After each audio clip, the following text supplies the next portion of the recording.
Bienvenue sur Bana, émission de l'église de l'Arche de Paix consacrée à l'édification de la famille. Une famille forte pour une église forte. Aujourd'hui, nous allons aborder le thème « Faire face à la pression ». La pression est l'influence qui s'exerce sur quelqu'un pour obtenir un résultat. Elle induit la notion de contrainte morale et peut avoir des effets dévastateurs sur la personne qui la subit. En tant qu'écolier ou étudiant, nous traversons une étape majeure dans la construction de notre identité, notre image et notre estime de soi.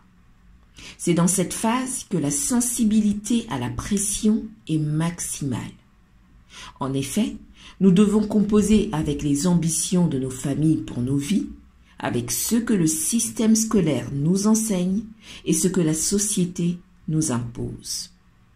Sous pression, nous pouvons facilement perdre nos repères et devenir vulnérables.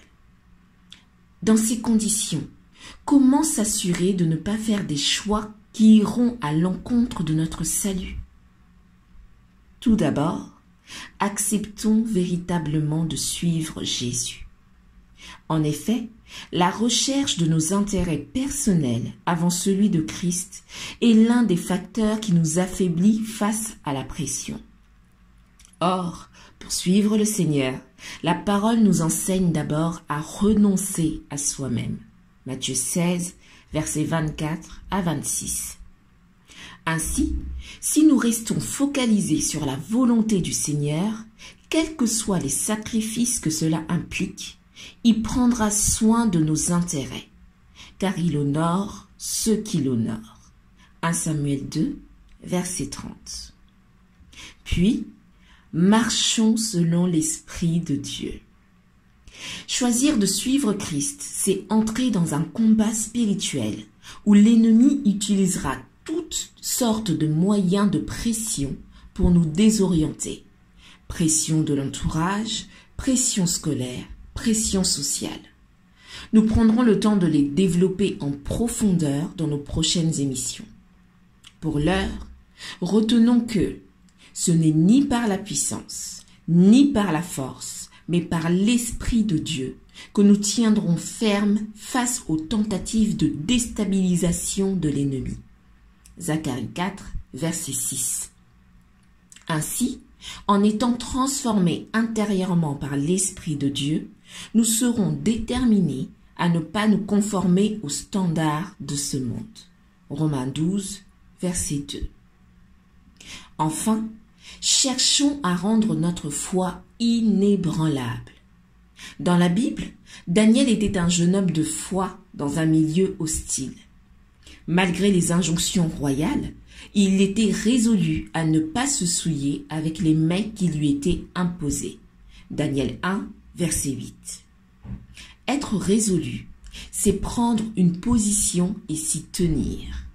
Et la fermeté de notre positionnement dépend du niveau de notre foi. Or, la foi vient de ce qu'on entend, et ce qu'on entend vient de la parole de Dieu. Romains 10, verset 17. Veillons donc à nourrir notre foi par la méditation de la parole et à l'affermir par la prière. Lorsque nous nous efforçons de respecter ces trois étapes, nous sommes armés pour faire face à cette pression quotidienne et préserver le salut de nos âmes. Jacques 1, verset 12. Par ailleurs, Dieu récompensera notre obéissance, Ésaïe 1, verset 19, et notre fidélité, Hébreux 11, verset 6, en nous rendant comme Daniel, Daniel 6, verset 26 à 28, prospères à tous égards. Sa faveur nous accompagnera et il nous ouvrira des portes qui nous semblaient inaccessibles.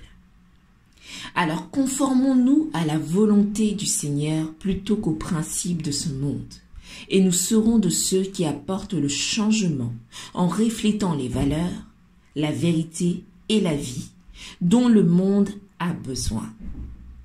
Nous serons le sel de la terre, la lumière du monde.